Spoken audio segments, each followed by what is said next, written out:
En la Raya, con Cecilia Orozco Tascón, periodismo crítico e independiente.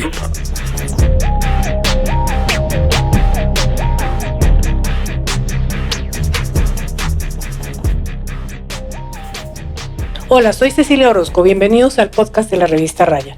Esta semana se publicaron los resultados de una encuesta, gran encuesta, hecha por la firma Inbamer, en la que se midieron la favorabilidad de los candidatos o precandidatos presidenciales, la favorabilidad del presidente Petro y también la de las instituciones. Entre las instituciones se midió la credibilidad de los medios de comunicación, de los periodistas y del periodismo colombiano. No salimos muy bien librados. No estamos tan abajo, pero no estamos tan arriba como solíamos estar. Es decir, las audiencias no confían tanto en nosotros. Para tratar ese tema y para tratar el asunto de por qué el periodismo colombiano está perdiendo credibilidad, por qué ya no tiene la confianza de nuestras audiencias, he invitado a dos grandes periodistas, mujeres de mucha experiencia, María Elvira Samper y Yolanda Ruiz. Ambas han ganado el premio más alto que tiene el periodismo colombiano, Obra y Vida de una periodista. Gracias, María Elvira y Yolanda, por estar conmigo en este podcast. Gracias, Cecilia, por invitarnos. Gracias, qué rico estar acá. Bueno, así nos vamos a divertir hablando de periodismo. Creo que la gente también. Nos interesa el tema a las tres. Nuestros criticados, ¿cómo serán? Bueno, esta semana salió, o hace unos días, una encuesta, los resultados de una encuesta Inbamer sobre precandidatos, sobre el presidente Petro y también sobre las instituciones. Entre las instituciones preguntaron por los medios de comunicación, entiende uno que es por los periodistas y el periodismo colombiano. Salimos un poco estropeados todos, en materia de credibilidad. ¿Cuándo no? Sí, bueno, pero hacía un tiempo, hace unos años, recuerdo perfectamente que nuestra credibilidad era altísima. Estábamos en los primeros 3 lugares, siempre. Ahora estamos en un regular 6º lugar, después de, por ejemplo, el ejército, la iglesia, etcétera, etcétera. Y solamente el 53% nos cree. ¿Por qué nos está pasando eso? ¿Por qué le está pasando eso al periodismo colombiano? Y no solamente ahora, sino de unos años hacia acá. María Elvira. Pues mira, yo creo que en general hay una crisis de confianza en todas las instituciones, en general. Estamos en una coyuntura muy complicada donde se están como reorganizando las placas tectónicas de los medios de comunicación. Pues hay toda esa proliferación de las redes sociales. Cada persona con un celular cree que es periodista y hace información. Estamos en un momento de crisis general de la democracia. Hay un descreimiento total, pues por todo lo que hemos vivido, de los partidos, de la política, de la justicia. Y yo creo que parte también del descrédito de los, digamos, yo diría que de los medios convencionales, sobre todo en ciertos gobiernos donde muchos periodistas, no quiero generalizar, pero muchos periodistas han olvidado su función y se han vuelto activistas.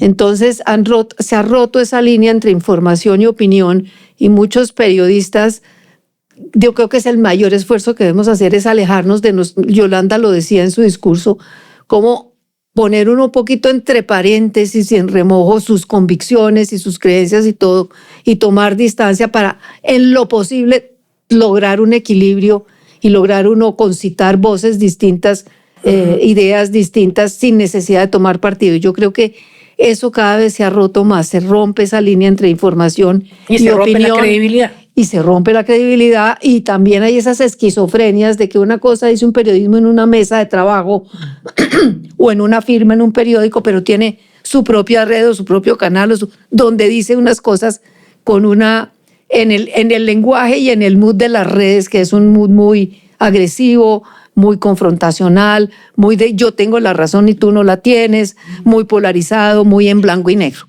Yo diría que hay una mezcla de cosas. Bueno, todo eso lo vamos a desarrollar precisamente en esta charla. Yolanda, ¿cuál es el punto, digamos? Hay muchas razones, pero ¿cuál es la principal razón? ¿Cuál sería la principal razón para la distancia que han tomado las audiencias, pues nuestros receptores de nosotros? Ahora, yo veo el vaso medio lleno. No quiero ser tan pesimista porque estamos por encima del 50, 53.4 frente a 40.7. Entonces uno dice, bueno, de imagen favorable o desfavorable. Y porque esto es superior a lo que tuvimos en determinado momento por allá en el año 21. Sí. En 2021, cuando se produjo el paro y todas estas cosas que hubo, también hay como un desencuentro entre lo que estaba pasando y los medios de comunicación. El estallido social que llamamos. El estallido social, exacto. Entonces, prefiero ver que la cosa no está tan perdida, pero claro que hay una crisis de credibilidad comparado a lo que pasaba hace mucho tiempo, porque la gente decía, yo lo escuché en la radio, y eso era como... Eso ¿sí? era sagrado. Eso era sagrado. Yo lo vi en televisión, lo dijo fulanito, lo dijo sutanejo, y eso era como, si yo lo vi en la radio, si yo lo vi en el periódico, eso era. Y eso se ha perdido un poco. Yo me detengo un poquito, y lo mencionaba María Elvira, en la crisis de la democracia, porque yo creo que esto forma parte de una crisis total de la democracia como concepto, como lo entendemos, y hasta de la crisis total también de un modelo económico, ¿no? Entonces, eso genera un nivel de desconfianza en general en todas las instituciones, y la prensa finalmente es una de las patas sobre las que se sostiene la democracia. Entonces, si la gente no confía o en el Congreso o en el gobierno o en la justicia, porque la justicia también ha perdido mucha credibilidad lamentablemente, y en estos días hemos hablado mucho de lo que era la Corte en la época de la toma del Palacio de Justicia, el respeto que tenían estos señores, pero luego venimos al cartel de la toga y todas estas cosas. Entonces, hay como un movimiento de confianza en las instituciones, y la prensa pues no está por fuera de esa crisis, y esa crisis viene de adentro y de afuera. De acuerdo. Yo también lo mencionaba en ese discurso en el Premio Simón Bolívar, y es desde afuera atacar a la prensa es un elemento fundamental de los liderazgos autoritarios y populistas. O sea, la prensa es enemiga de ese tipo de liderazgos. Precisamente ese es el próximo punto antes de volver a la encuesta, y es si esa discusión permanente, esa controversia tan fuerte entre líderes, no solamente políticos, entre todo tipo de líderes, pero por ejemplo entre presidentes sucesivos, ni siquiera estamos hablando del actual, sino sucesivamente desde Uribe, que con la prensa afecta a la prensa o no, o al contrario, la hace ver independiente. No, yo creo que a mí me parece que ese es uno de los problemas, y Yolanda lo ha mencionado varias oportunidades. Nosotros tenemos un poquito muy bajo el nivel de autocrítica, ¿sí? Y hay una tendencia, me parece a mí, en muchos casos y en muchos escándalos de los periodistas a juzgar. Y los tiempos del periodismo son distintos a los tiempos de la justicia. Y nos apresuramos y se nos olvida la función porque estamos en un modo express.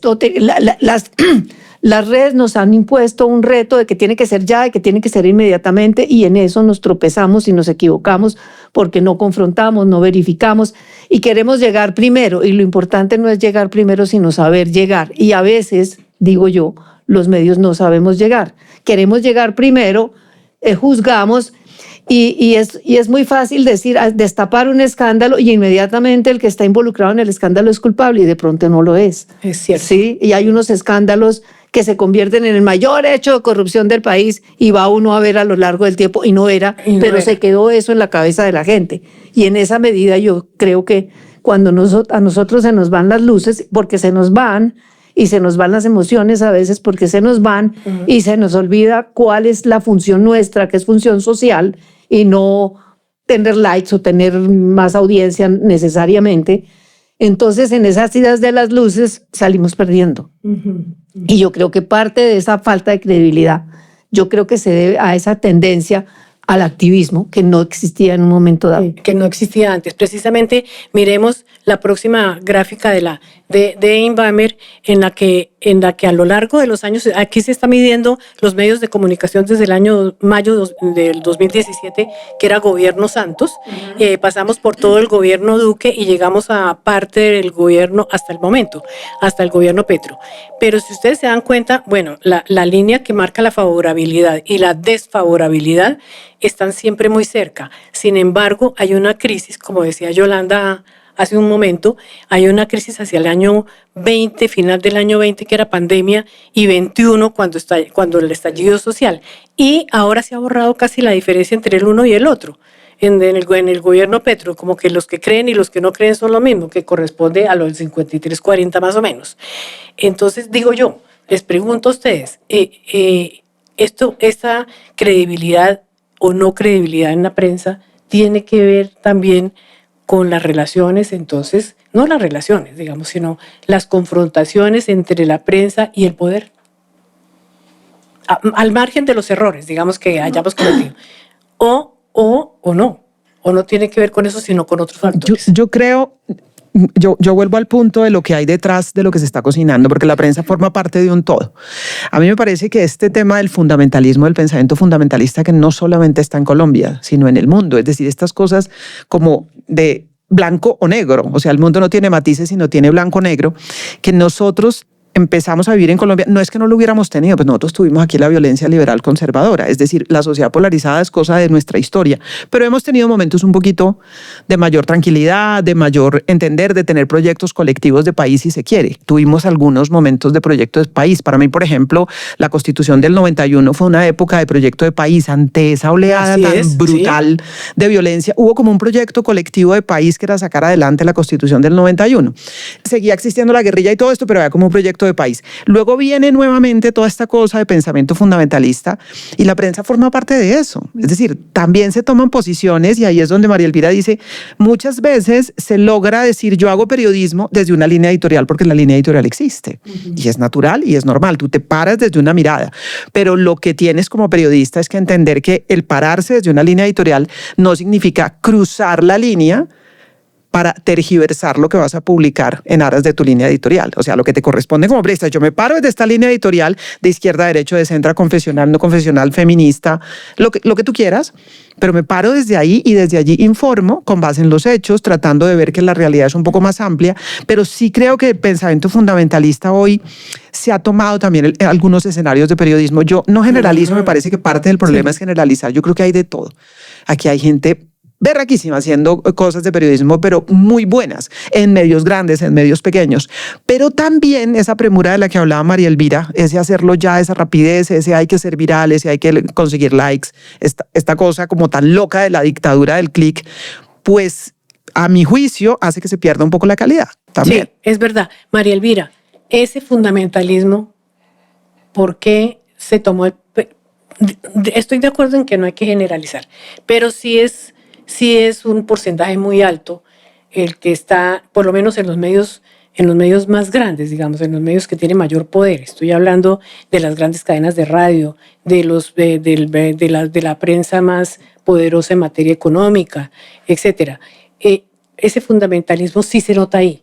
¿En qué momento se fue borrando esa raya que para nosotros antes era sagrado? Nosotros, digo, todos los periodistas que estamos hace 30, 40 años en la prensa haciendo periodismo, que era sagrado y no se cruzaba la línea ni la frontera entre la información pura, los datos que le entregamos a la gente y la opinión de quien se considera, por ejemplo, en este caso columnista, de quien es columnista como yo, por ejemplo. Entonces yo para mí es sagrado, cuando informo, no opino. Y cuando opino ¿sí? Opino con en información. Con base en información cierta y comprobada. ¿Cuándo se empezó a borrar eso? En los grandes medios, pero además que sin generalizar, pero con mucha preponderancia, y en grandes periodistas también. Pero a mí me parece que hay un punto de inflexión importante en la época del proceso 8000. Si usted analiza esa época, es la primera vez... Estamos hablando de hace 30 años ya. Es la primera vez que el periodismo se desprende de, digamos, de organismos de partido, no de representantes de líneas políticas. Y usted mira, por ejemplo, El Tiempo, que siempre ha sido institucionalista o siempre lo fue. Hay un momento dado en que las columnas son todas contra el gobierno Samper, pero desde el editorial y entre la información en general es un poco defendiendo las instituciones. Ahí se rompe como esos estrechos lazos que había entre periodismo y partidos políticos. Uh-huh. Y me parece que durante el gobierno Uribe, ahí empezó una ruptura muy, muy grande, porque hubo medios o periodistas de medios que asumieron la causa de la seguridad democrática, de los 3 huevitos y no sé qué, y se volvieron... tuvieron la agenda de los gobiernos, empezaron a perder distancia entre el poder y su función. Y creo que en el gobierno Petro también pasó lo mismo. Hubo periodistas que desde el gobierno, desde el día número 1, cavaron trincheras en contra de Petro y no le dieron un margen de... Entonces, digamos que todas esas tendencias de cavar trincheras desde el día 1 y abandonar el oficio que es ir a los hechos, confrontar, verificar fuentes, cruzar y dejar sus convicciones o sus creencias en remojo, salvo que yo creo que sí hay una línea en que uno de ahí no se puede mover, que es la defensa de las instituciones. Sí, yo creo que ese es digamos, ese sería el activismo, entre comillas, de los periodistas. Claro, pero eso es un activismo de democracia. Por eso, de defensa del Estado de Derecho, pero no de las agendas partidistas. Entonces, el activismo de los periodistas, no los digo de todos, de algunos periodistas, contaminaron, porque como se tiende a generalizar, es que los medios, es que los periodistas... Pero si usted mira, hay muchos matices. Lo que pasa es que si la cabeza de la cadena o lo que sea, de la mesa de radio, de la redacción, no sé qué, es activista, contamina el trabajo de toda su redacción y contamina todo lo... Y yo creo que ese es uno de los grandes problemas, que creemos que tenemos que tomar partido por los partidos o por un gobierno. Y yo creo que eso no es. Somos los cancerberos de todos los gobiernos, de todos los poderes, duelan o no nos duela, porque hay unos que tenemos por nuestras ideas más cercanías a gobiernos liberales o de izquierda, otros más de los de derecha. Pero eso hay que dejarlo en remojo para poder hacer un buen periodismo. Y Yolanda, me parece interesante. Esta crítica lo que pasa es que aquí no puedo opinar mucho, precisamente para guardar la línea, pero me parece que ahí hay gran parte del problema de credibilidad. ¿Pero qué opinas tú? Ahora, yo creo que los medios de comunicación han estado vinculados a la política desde siempre, y hablo de Colombia, pero esto se podría extender a otros medios en el mundo. En Colombia los periódicos nacieron afiliados a los partidos, que a veces se nos olvida, ¿no? Sí. Entonces el periódico El Espectador, periódico liberal, etcétera, tal tiempo también, pero se entonces ponían en la cintilla de arriba, además. Este es un diario liberal. Claro, es un diario, lo cual me parece claro, además. Que es mucho mejor. A mí me parece que la transparencia, claro, nosotros somos de este para lado los lectores es mucho o para más claro. La audiencia me parece más claro, es decir, yo estoy hablando desde acá. Pero digo, entonces hay un vínculo y es inevitable porque la prensa pues habla del poder, habla de lo que ocurre, sí, está muy metida y es uno de los poderes, queramos o no. Entonces, obviamente que hay un vínculo entre medios de comunicación y política. Ahí me parece que hemos tenido distintas etapas, ¿no? En la manera como, que es un poco lo que yo llamo esa línea que es tremendamente delgada y por eso es tan complicado. Porque tú puedes tener una línea editorial, aquí somos de pensamiento liberal o aquí somos de pensamiento conservador o aquí somos confesionales o aquí somos ateos o aquí somos tal. Pero en el momento en que se cruza esa línea, para que tú dejes de hacer ese periodismo con esa mirada, pero apegada a los hechos, apegada al contexto, porque cuando se saca de contexto, me parece a mí es el mayor de los problemas. Cuando se cruza esa línea, empieza a haber problemas. Yo estoy de acuerdo con María Elvira que en el proceso 8000 se cruzó esa línea. Y se cruzó bastante porque pues hubo periodistas conspiretas. Era la época de pronto para los millennials de los conspiretas y se reunían con dirigentes políticos y cosas de, bueno, ¿qué hacemos con este señor que lo financió el narcotráfico? Y en el fondo, pues, ¿qué llamaba a eso? Era una defensa de las instituciones, pero al mismo tiempo, ¿en qué momento eso se cruzó esa barrera? Que pasó también, a mi juicio, en el gobierno Uribe y que pasó a mi juicio también en el proceso de paz en el gobierno Santos, que en el gobierno Santos también fue la defensa del acuerdo de paz, estar en contra del acuerdo de paz y perder los límites de lo que ahí pasa. Y yo creo que en ese momento yo escribí sobre eso diciendo una autocrítica. Yo soy pro salida negociada a cualquier conflicto, entonces me parecía lógico y natural que se tratara de encontrar maneras de desarmar a los armados por la vía de la conversación y no por la vía de la eliminación total. Pero ahí tú tenías que tener el cuidado de poder tomar la distancia necesaria para tener la mirada crítica frente a lo que estaban pactando allá. Uh-huh. Y yo creo que tanto los medios que se alinearon con la paz como los medios que se alinearon en contra de la paz cruzaron líneas. Y me parece que eso hizo que no tuviéramos como la claridad total para poder tener una mirada más crítica sobre lo que se estaba negociando, qué estaba pasando y demás. Entonces sí creo que se pueden cruzar esas líneas y eso al final pasa factura. O sea, cuando se cruzan esas líneas pasa factura. Yo también siento que hoy algunos medios de comunicación están cruzando líneas porque se pierde la perspectiva frente a un gobierno que tiene un montón de errores, hay 1000 razones para criticarlo, o sea, podemos hacer una lista gigante de todas las cosas. Pero como periodistas tenemos que hacer la veeduría del poder, pero sobre la base de hechos. Y claro, de opiniones, pero de hechos concretos y tener la posibilidad de Sí, de decir, comprobación. oiga, esto está muy mal, pero mire que aquí hay unas cosas interesantes que deberíamos discutir. Y discutamos sobre esto, y discutamos sobre aquello, pero el dictar sentencia me parece a mí peligroso siempre, desde los medios de comunicación. Por ejemplo, en el caso del acuerdo de paz, que me parece que es pues todavía lo tenemos muy fresco, lo digo por nosotros hicimos un esfuerzo de equilibrio increíble. Pero la audiencia, y yo creo que las audiencias también les falta educación, ¿sí? Las audiencias se casaron con el que piensa como yo, es el que está bien, el que no piensa como yo. Entonces, también el fundamentalismo que dice Yolanda. Exactamente. Entonces, también en las audiencias entonces nosotros éramos los tibios, nosotros éramos el no sé qué, porque los otros medios estaban alineados o en pro o en contra del proceso de paz. Nosotros hicimos, con Yolanda, pues yo soy testigo y partícipe.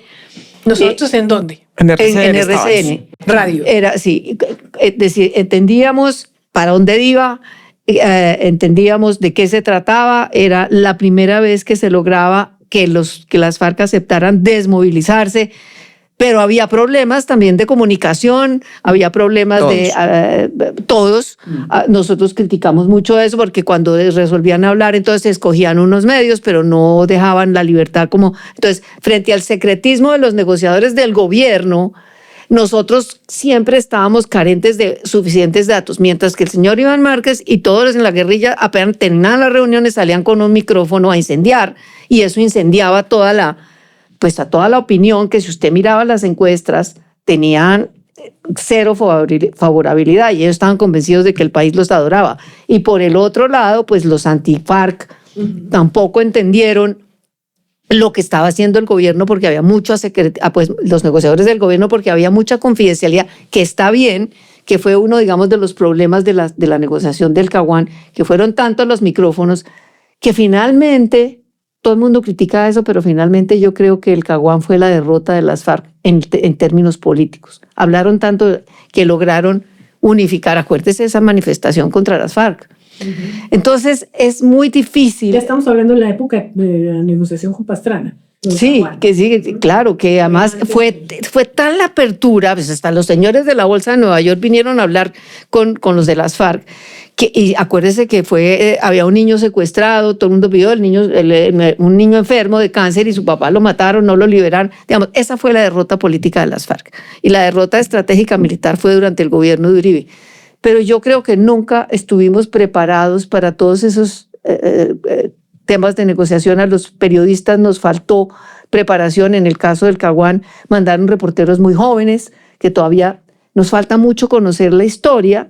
Y nos falta mucho, lo que dice Yolanda, dar contexto. Y entonces lo que se crearon fueron bandos. Y deshacer esos bandos y entrar uno como en la división del Mar Muerto por la mitad. Los que estábamos por la mitad, pues somos los tibios, los que estábamos no sé qué, y los que perdimos audiencia porque a la gente le gusta es el circo romano. Entonces me parece que eso también hay que desactivarlo y hay falta de educación de las audiencias y las audiencias aquí se acaba un medio y nada le importa. Aquí la gente no está dispuesta a pagar por un periodismo. Entonces es más fácil las redes, informarme por las redes, y a mí qué me importa, yo no confirmo porque confirmo mi sesgo, pero no más. Me parece que ese es un reto muy grande. No exigen tampoco calidad. Sí. Pero bueno, Yolanda en su discurso de cuando estaba recibiendo el premio hace muy poquitos días, al premio a la vida y obra de un periodista, que es el premio mayor que tenemos en Colombia para nuestra profesión. Siguiendo el camino de estas dos damas, que ya pasaron por ahí, vale decirlo. Sí. Vale decirlo. Bueno, entonces quisiera que escucháramos un fragmento pequeñito de su discurso porque les voy a preguntar por él.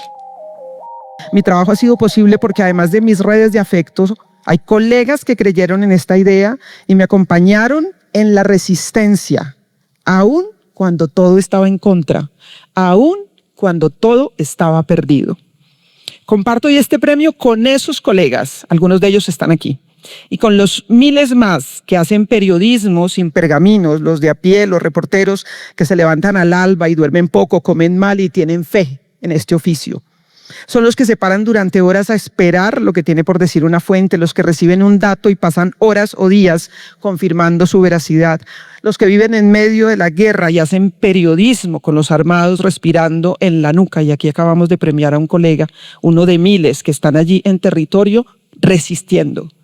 El periodismo es un ejercicio de resistencia pacífica. Yolanda, cuando usted habla de periodismo de resistencia, ¿se refiere a qué?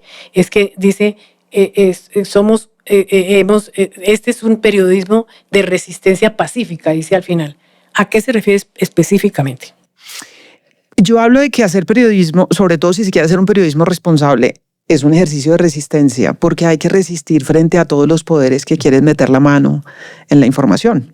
Y cuando hablo de todos los poderes, es todos los poderes. Estoy hablando de los poderes del Estado, que a los que no les gusta un titular, no les gusta aquello, llaman, piden la cabeza a los periodistas, matonean desde las redes, lo que sea, poderes del Estado, pero también está el poder económico, que presiona de otra manera, o a través de la pauta, o a través de lo que financia, lo que no financia. Los poderes ilegales ni se diga, amenazan, matan periodistas, desplazan periodistas. Y hablo también de los nuevos poderes, que son los poderes de la audiencia y de los algoritmos en la nueva era digital, que es un poder, te respiran aquí en la nuca todo el tiempo, y eso también. O sea, cualquier cosa, cualquier error, mejor dicho, o sea, pueden hacer desaparecer prácticamente a un medio o a un periodista si las audiencias caen encima. Y me parece que la labor del periodista, si quiere hacer un periodismo responsable, es resistir frente a todo eso. ¿Sí? O sea, es resistir. Y yo hablaba en ese discurso porque dijéramos que yo he sentido que la historia de mi vida ha sido resistir. En un párrafo lo resumo. A mí me botaron de mi primer empleo porque le pregunté al ministro de Justicia de la época, cuando llegó por primera vez a Colombia el glifosato, que había versiones en el mundo de que era peligroso para la salud. Hoy seguimos con esa discusión, ¿no? Pero te estoy hablando de hace 40 años.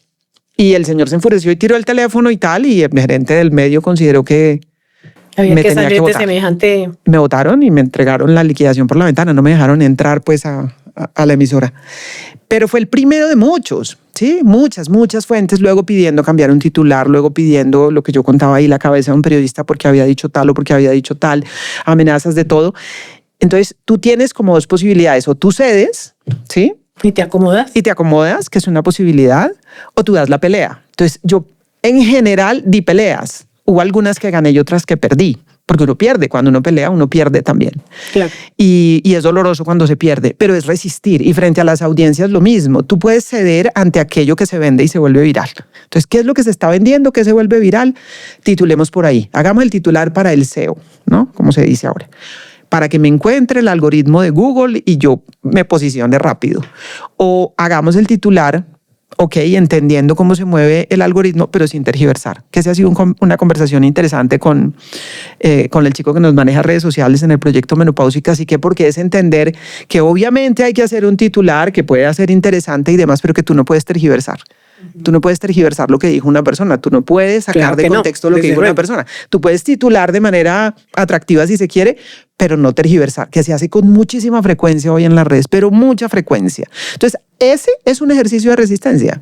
Es decir, yo no cedo ante la tentación de la viralidad, o yo no cedo ante la tentación de quienes hoy están anunciando y están diciendo que no se note, que es publicidad, mezclemos la publicidad, porque si se ha mezclado información y opinión, ni se diga lo que es contenido editorial con contenido pautado o pagado, que no se nota. Ciertamente. Que no se nota. Y entonces, ¿ahí qué toca? Lo mismo, transparencia, resistencia. Entonces yo hablo por eso de resistencia, porque es como pararse frente a todas las presiones de todo tipo que hay y tratar de sostenerse. María Elvira debe tener mucha experiencia en resistencia. En resistencia, y no solamente personal, sino en mi familia. No, por ejemplo, en mi familia a mí me tocó toda la dictadura de Rojas Pinilla, porque yo soy de la época de la dictadura de Rojas Pinilla. Yo vivía con mis abuelos. Mi abuelo Luis Eduardo Nieto Caballero escribía cartas que se llamaban las cartas clandestinas, que clandestinas no tenían nada porque él iba personalmente al Palacio de San Carlos a entregarlas, denunciando corrupción del gobierno de Rojas Pinilla.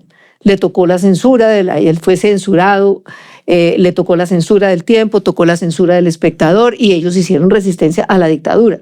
Y en mi casa se hizo resistencia a la dictadura. En mi casa, en la casa de mi abuela, se organizó la manifestación de las mujeres contra Rojas Pinilla, que las disolvieron con manguerazos y llegaron todas lavadas a la casa. Resistencia se hizo durante la época del narcoterrorismo. Tuvimos un grupo en que nos encontrábamos clandestinamente, eso sí, un grupo de periodistas, y tuvimos una experiencia que era que un mismo día se publicaba por radio, prensa, televisión, desentrañamos como toda la telaraña de las mafias, quién era quién. Sin poner firmas. Sin poner firmas y salían el mismo día. Eso fue un ejercicio de resistencia. Claro. ¿No? A mí me tocó ese también. Yo estaba muy jovencita, pero me tocó ese ejercicio también. Y todos ya era en los años finales de los 80 y comienzos de los 90. Todos publicaban el mismo informe. Era una manera de proteger. Y además, por ejemplo, en el caso, yo estaba en ese momento, fue la crisis después de la toma del Palacio de Justicia, y Felipe López, yo estaba trabajando en Semana, amigo, por favor, hágase cargo del noticiero mientras yo consigo un director. Y un día no hubo quien grabara, porque se trataba que no fueran las voces conocidas, una Yolanda Ruiz o una Ponte Rodríguez o lo que fuera, que eran esas voces que todo el mundo identificaba, que leyera los informes, porque la idea era que no nos identificaran. Noticiero de las 7. En el noticiero de las 7. Entonces a mí me tocó leer uno de esos informes porque mi voz no la conocía nadie. Nos descubrieron y ese grupo se disolvió. Eso fue resistencia. Una resistencia muy tenaz, porque pues cuántos no vivimos con amenazados.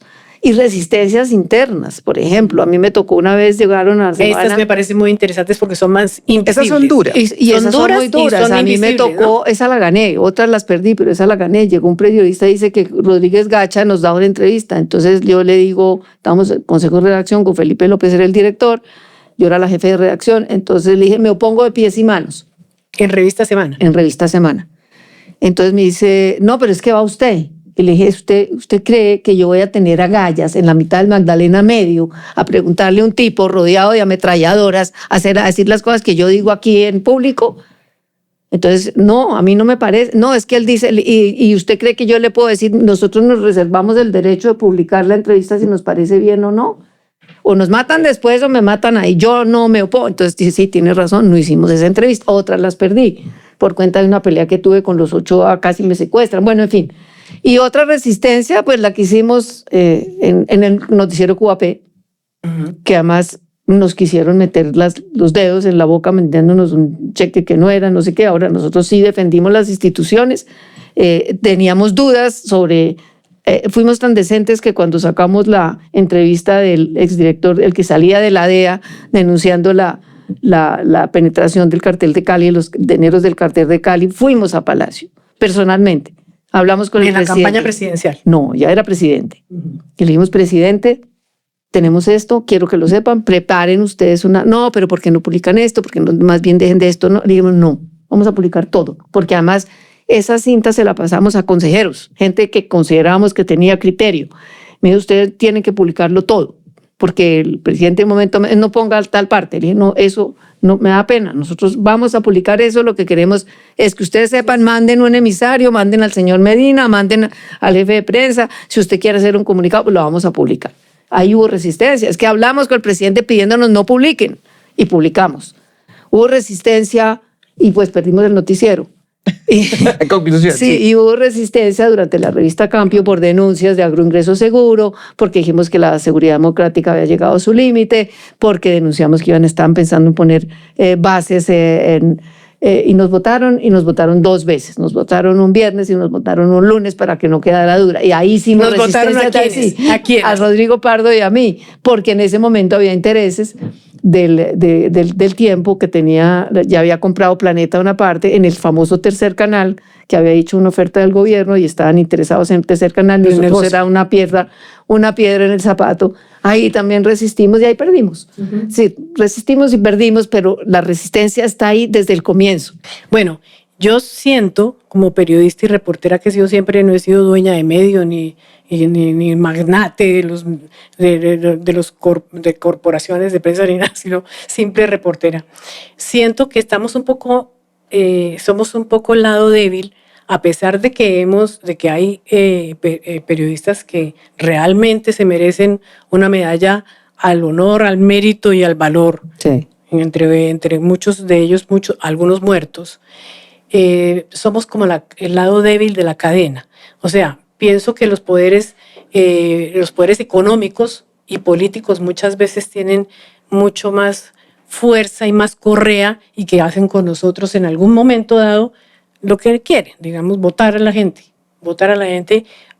cerrarle la pues ¿cuántos boca? no han votado por cuenta de que piden las cabezas? Exactamente. Entonces, Por ejemplo, esta semana, no estoy diciendo que eso sea lo que pasó en Prisa, en Caracol, en la W, pero esta semana hubo un despido que se podría llamar masivo, en el que cayeron operadores de radio, cayeron editores y cayeron varios periodistas por demás, algunos con mucho prestigio y mucha solvencia en su trabajo. Y simplemente los llaman, les dicen ya no tienen más contrato después de 10, 12 años de trabajar allá y salen con una cajita para su casa. Ustedes yo creo que ustedes han sentido esa presión y han sentido de alguna manera claro. Ustedes en RCN de algún momento a otro tenían una gran audiencia en el sentido de calificada. No sé si los ratings daban o no tengo ese dato, pero ustedes tenían prestigio y de un momento para otro desaparecieron. Contra eso no tenemos absolutamente ninguna defensa como gremio. No tenemos ninguna defensa como gremio y ¿Por no tenemos, digamos, y hay mucha dificultad porque es que las audiencias no nos defienden tampoco. Es decir, yo creo que en Colombia, así como no se aprecia a los maestros, porque acuérdense que en unas épocas eran el cura y el maestro eran las figuras, aparte de la mamá, pues. Hoy en día no se aprecia a los maestros y pues están además, el que tiene la primera plana de FECODE, que tiene, pues uno tiene muchas reservas frente a eso, pero el periodismo no se aprecia. Yo siento que se cierra un medio y el primer día hay unos titulares y hay no sé qué y a la gente le importa y sí paga la página. Y la gente no está dispuesta a pagar por un buen periodismo. Entonces, en ese sentido, hoy en día, digamos, yo creo que el periodismo más fuerte se hace en forma colaborativa, porque nadie arriesga, los medios no están dispuestos a arriesgar a perder pauta, los medios todos están en crisis, los tradicionales, convencionales están perdiendo, porque la gente no se está informando por los periódicos en general, se informa por las redes, sin importarle si es verdadera o falsa la información, y se están creando unas burbujas que no se encuentran, burbujas A, burbuja B, y ese mundo C es un mundo muy reducido, y luchar contra eso es una vaina muy tenaz. Bueno, pero la pregunta es, Yolanda, ¿por qué aquí ha habido organizaciones muy valiosas como la Fundación para la Libertad de Prensa y otras más que defienden la libertad de expresión, la libertad de opinión, tal. Pero no recuerdo yo, María Elvira, no sé si estoy con alguna laguna mental, no recuerdo una organización o una asociación gremial que defienda los derechos de los reporteros. Digamos, no solamente el derecho a la libertad de expresión, que es nuestro fondo y, digamos, nuestro principio máximo, pero también somos seres humanos, como cualquier ciudadano, somos trabajadores, dependemos de nuestros salarios, etcétera, etcétera. No tenemos quien, como en muchos otros países alrededor nuestro, con menos defensa de la libertad de expresión, sin embargo tienen asociaciones, gremios fuertes que protegen a sus reporteros y a sus periodistas en ciertos derechos que tiene todo el mundo, por ejemplo los derechos laborales. FECOLPER está, ¿no? Está FECOLPER, que es la Federación Colombiana de Periodistas, que no sé si todavía sigue activo, pero trabaja mucho con periodistas regionales y demás. Pero a mí me parece que yo creo que aquí hay como varios elementos. Uno, la ausencia de gremio, eso es real. Entre otros porque como nuestro gremio es arrogante, ¿no? Sí.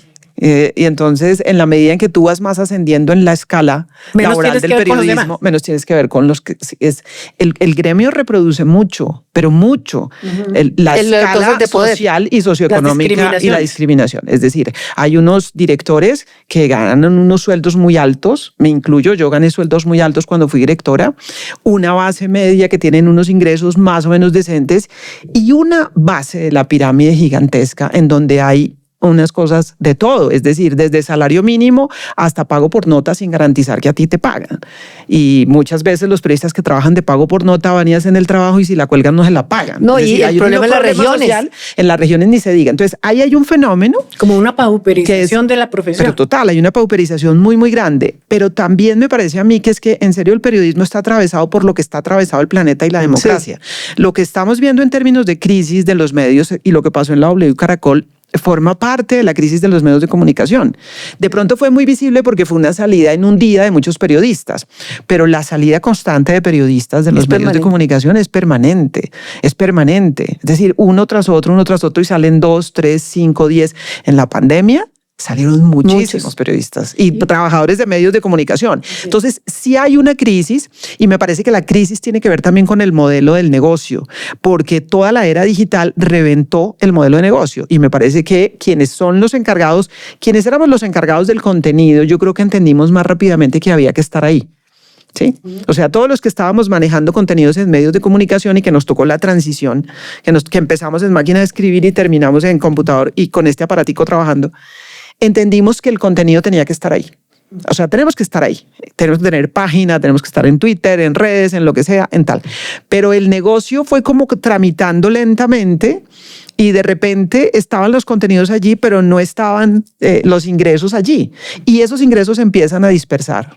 Es natural, es un negocio nuevo y vienen todos los pequeños medios, los influencers. Yo por eso también digo que yo soy por un lado pesimista y por el otro optimista.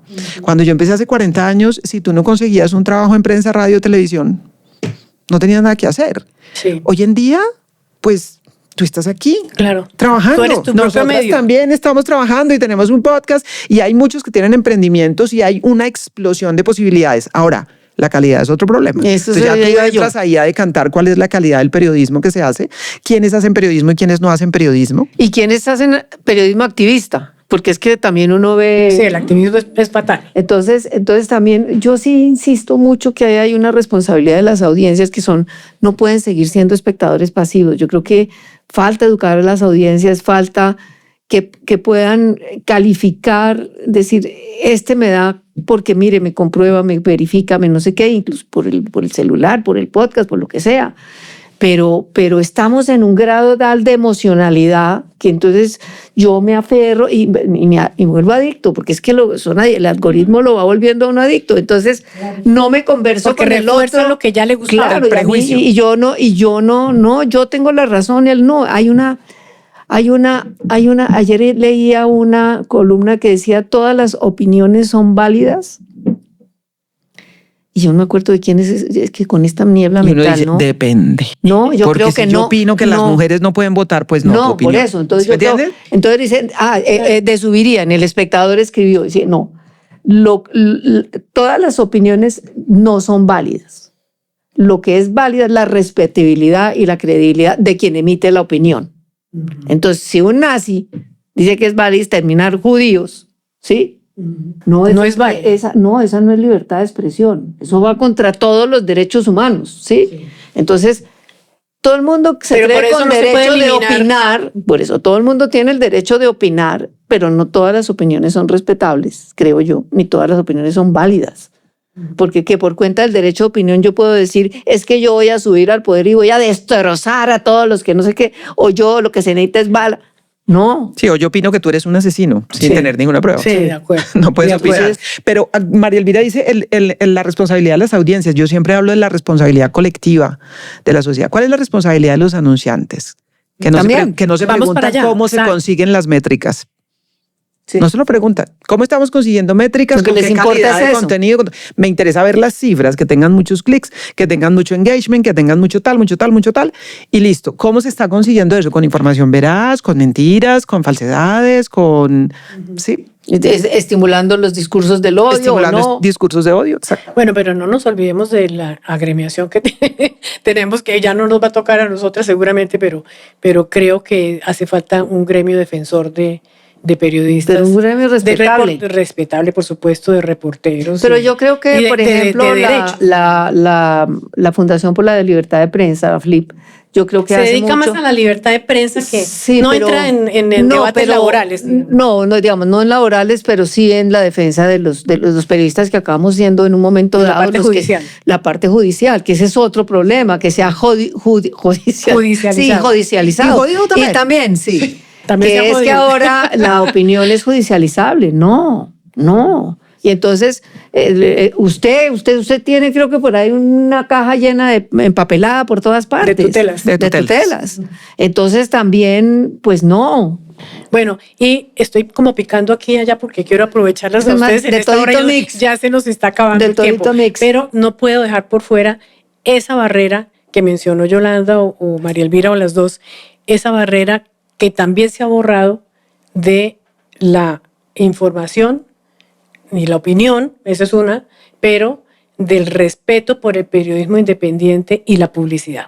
Entonces, la falta de ingresos y la necesidad de hacer de cualquier medio de comunicación un éxito económico desbordante, como era antes, en tiempos que ya no existen, ha hecho que se vaya, perdón por la palabra tan fuerte, como medio prostituido el contenido en algunos medios, en el sentido de que se da como información lo que en el fondo es publicidad.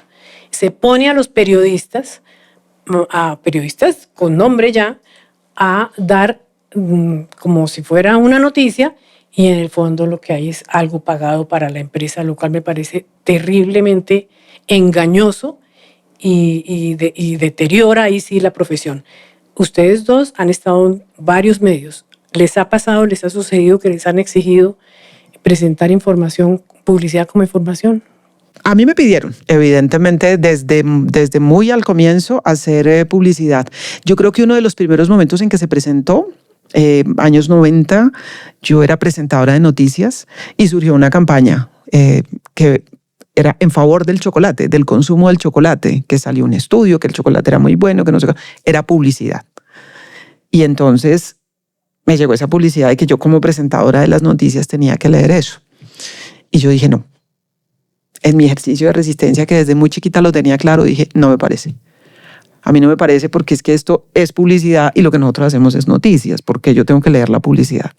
En ese momento pude hacer mi ejercicio de resistencia y recuerdo que la chica que presentaba Farándula, la colega que presentaba Farándula, venga, usted entonces lea y usted diga y no sé qué, y lo pusieron. Nunca dijeron que era publicidad, nunca, y fue una campaña en varios medios de comunicación y salió en todo lado, pero era, la noticia es que el chocolate es bueno. Es una maravilla. Y yo decía, me parece que cuando hay algo pago, uno tiene que poner de frente, claro, que algo pasa. Claro. Entonces, allí ocurrió, y ocurrió en varios medios, pero siempre, dijéramos, el ejercicio de resistencia fue grande, al punto que en el último contrato que yo tuve en RCN, yo lo hice poner ahí, en el contrato. O sea, no hago reportajes ni publicidad. Y lo dejé escrito porque era ya mucho el tener que estar batallando, estar todo eso.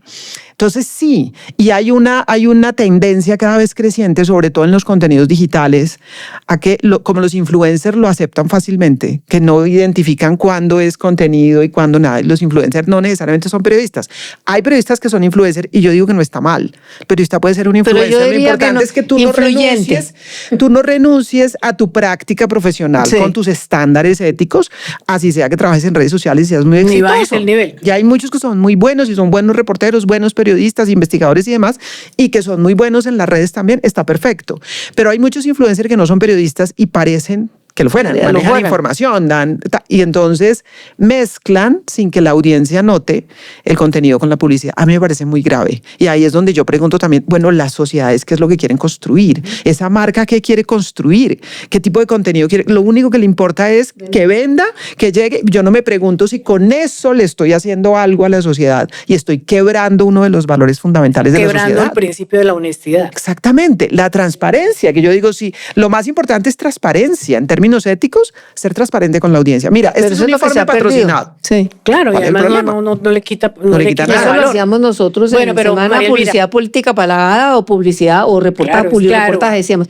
Pero mira, a mí hay un tema que a veces pasa muy de agache, que es, yo estoy de acuerdo con Yolanda que hay muy buenos periodistas, hay unas investigaciones, aunque cada vez menos porque no hay recursos para financiar a los, no, pero eso sí, cuando empiezan a peluquear en los medios, peluquean por abajo, pero eso sí, a los grandes cacaos siguen con los bonos y los grandes sueldos y las siguen dando los bonos por y las secretarias y todas las vainas, pero le quitan la esencia al medio, que es quitarle a los periodistas o contratar gente por sueldos miserables, ¿sí? Y esos periodistas todavía ni tienen la formación, ni tiene por qué exigirles uno que se inmolen y hacen periodismo de trámite. Es decir, yo no hago olas, yo cuido mi lonchera, aunque sea miserable, pero la cuido porque tengo un hijo, porque tengo una familia, porque tengo que pagar un arriendo, y entonces, ¿qué A dijo A? ¿Qué dijo B? Y entonces hace lo que yo llamo periodismo correa de transmisión. Y hay mucha autocensura. Que también es periodismo mensajero, digamos, poner el micrófono, sí, y no preguntar, no contrapreguntar. Ahora, pero no puede uno calificar a los reporteros por su necesidad. Y yo no soy juez para decir, está mal. Es decir, lo hacen para sobrevivir. Es que no solamente en este momento el periodismo es de resistencia, para muchos es de sobrevivencia. Es de sobrevivencia. Entonces, ¿cómo le exige a uno un periodista que se inmole peleando contra el poder, ¿sí? Contra el mundo. Sí. Y contra el mundo, y va a perder su pequeña lonchera de 1.300.000, que es el 1.600.000, que es el con auxilio de transporte, que es el salario mínimo. Uh-huh. Entonces también, y yo creo que hay mucha autocensura. Gente dice que tiene, bueno, pero yo sé para qué planteo esto si me van a decir que no. Mucho, yo hago caso. Así es. Yo hago caso. Pero les cuento una anécdota de una pregunta que me llegó en tiempo de pandemia, que estaba yo en ese momento trabajando con el consultorio ético de la Fundación Gabo, y era un colega que me preguntaba desde una región, no recuerdo de qué ciudad era, pero me preguntaba, yo trabajo por nota, era corresponsal de varios medios nacionales. Por pandemia, pues cortaron muchas cosas porque en pandemia se cortó de todo. Entonces le cortaron a él la corresponsalía. Me dice, me queda una. A mí eso no me alcanza para cubrir mis necesidades y me están ofreciendo un medio tiempo en una alcaldía o algo. En la gobernación.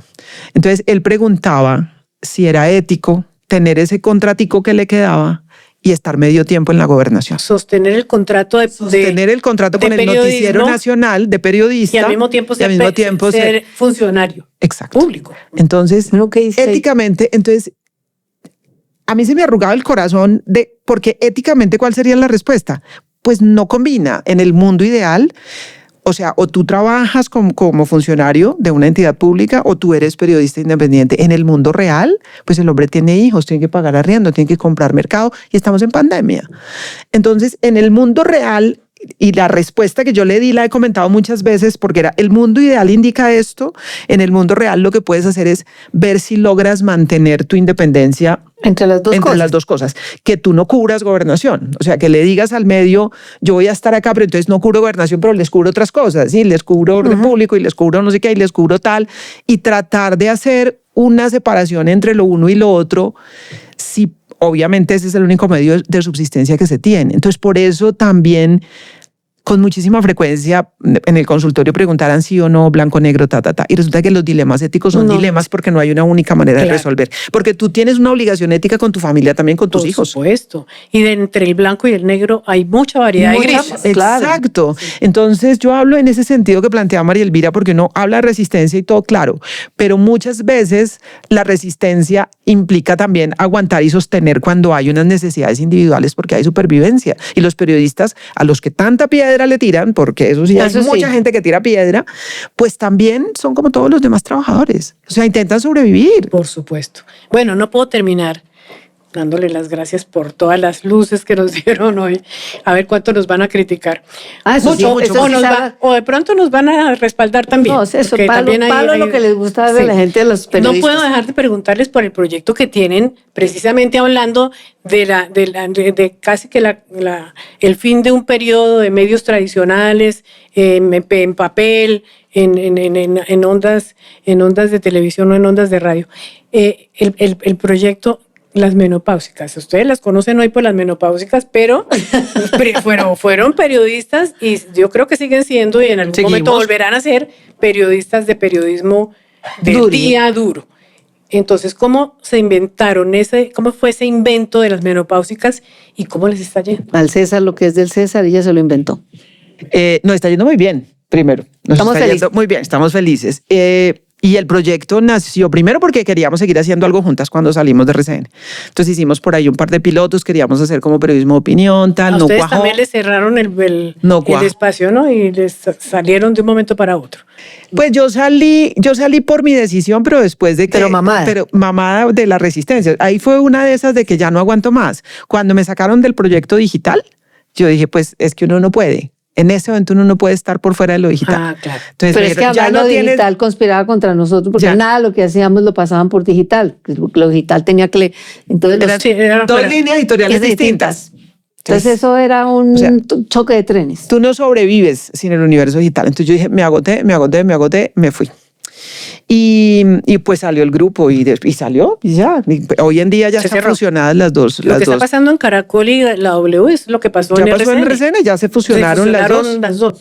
Sí, la FM y RCN. Entonces nos fuimos, pero teníamos ganas de seguir trabajando. Intentamos armar un piloto y tal para un proyecto de opinión, como que no cuajó. Trabajamos con total éxito. Sí, y luego viene esta idea, porque a mí me empiezan en las columnas de opinión, que siempre la gente insulta y eso dicen de todo para acá, dicen unos guerrilla, dicen otros prepago, no sé qué, chasasa, todo el rollo. Y en un momento me llamó la atención que los insultos empezaron a tener que ver con mi edad. Vieja menopáusica. Sí, eso es parte de la discriminación por género también. Exactamente, por género y por edad. Entonces era vieja no sé qué, vaya primero tiña esas canas, arréglese los dientes, vaya, usted no se había jubilado, me preguntaban después de que salí RCN, usted no se había jubilado, ya no se había despedido, váyase a cuidar nietos, vaya no sé qué.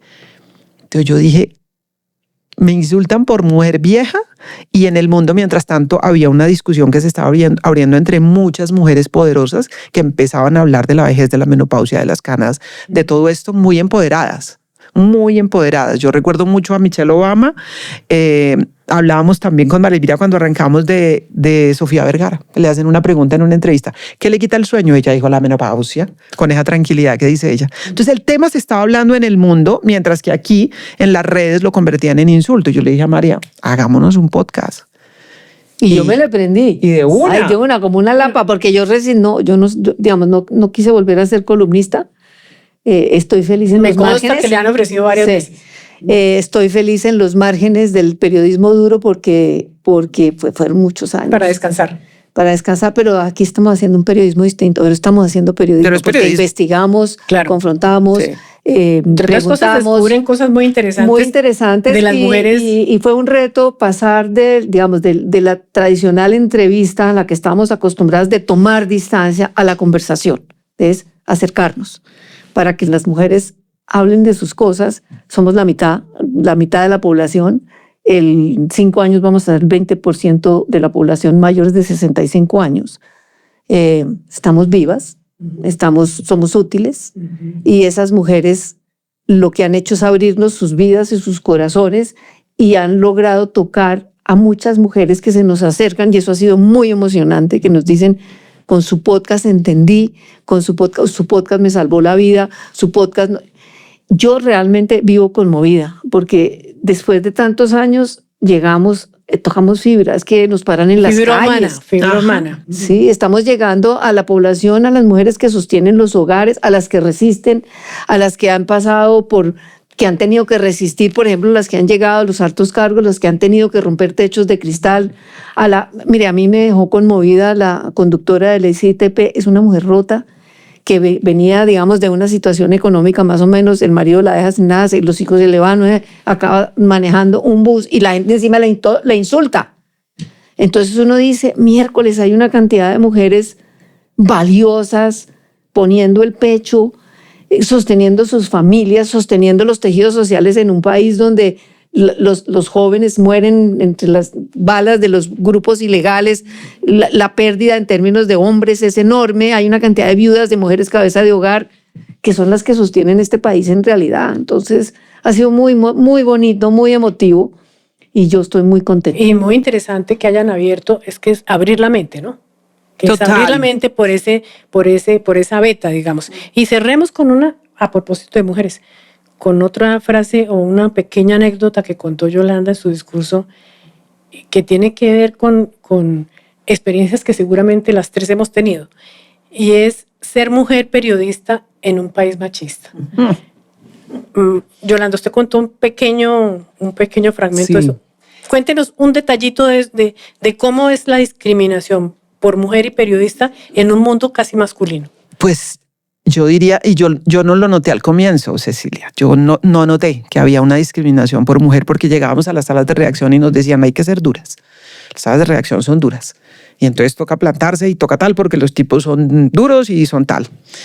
Sí, a mí mi primer jefe me cerró en la oficina, me manoseó, un profesor de la universidad también, pero yo sentía que tenía que, o sea, en ese momento a ti no se te ocurría que esto lo podía denunciar, que podía ir a recursos humanos y decir que este señor me había manoseado. Es que ni había recursos humanos para quejarse. No había eso, o sea, no había esa posibilidad de decir este señor, y no era la única además. todas las chicas jóvenes que iban llegando terminaban encerradas en la oficina. A mí me salvó un compañero que se quedaba cerca de la puerta porque sabía que el personaje era así.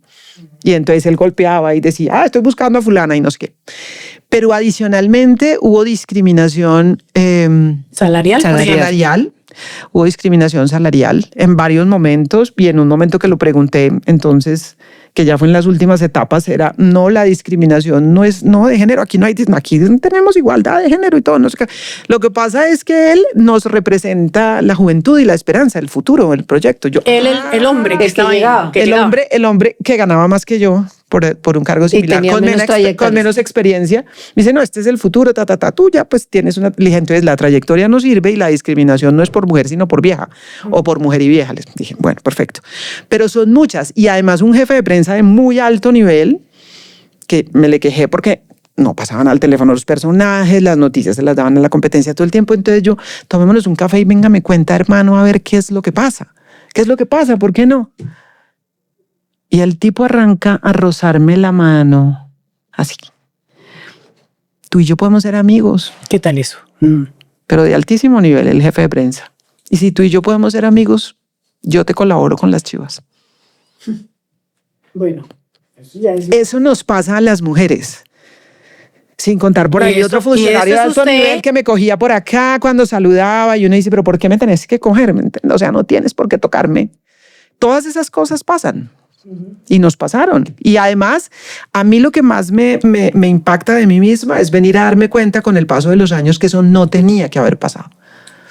Sino que entendíamos las mujeres que era parte como lo de, sí, o sea, nos toca ser duras, nos toca ser fuertes, porque además las mujeres llegábamos a salas de redacción que en mi época, por ejemplo, todavía eran muy masculinas. No, y uno llegaba a tener que probarse que uno también, no, a mí también me tocaron a que cosas. teníamos cabeza. Sí, no, que podíamos. No, yo también, pero pues no voy a mencionar porque los dos están muertos, pero eran altos ejecutivos. Y no, eso sí me da pena lo que voy a decir, pero los mandé para la mierda.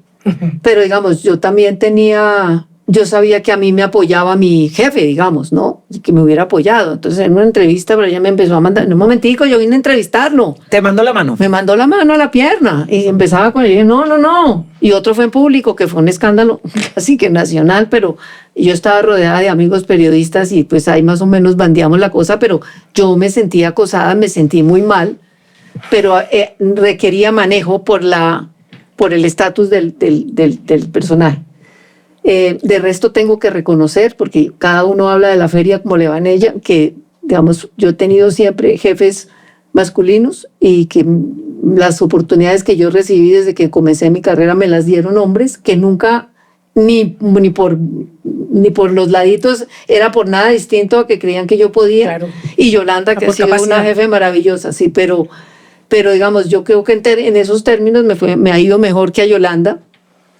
Pero sí sabía uno. Pero es común que eso suceda. Eso no es una excepción. No, es totalmente común. Pero también hay que decir, y yo creo que en eso tenemos que ser autocríticas, que a mí me han tocado periodistas que se van con el escote y se van con no sé qué, porque saben que eso les da más acceso a la fuente. Entonces, aquí no somos inocentes ninguno. Digamos, aquí no todos somos inocentes. Hay periodistas provocadoras y provocativas. Y las ha habido y yo las he tenido en mis salas de redacción. Entonces, ese es un tema que también no se toca, porque es que aquí no se puede hablar sino, es decir, no solamente somos víctimas, a veces también hay provocación por parte de las mujeres. Autocríticas, bueno, sí. Hemos hecho un barrido interesante. Sí. Muchas gracias a las dos. Creo que este va a ser un podcast muy visto, con muchas audiencias y con muchos clics y likes. Gracias a ustedes. Con menopáusicas, con 3 menopáusicas. Con 3 menopáusicas. Hay más de 200 años. Sí, así, con seguridad. Seguro. Muchas gracias. Gracias, Cecilia, por la invitación. Un podcast de Revista Raya. Cada semana, un nuevo capítulo.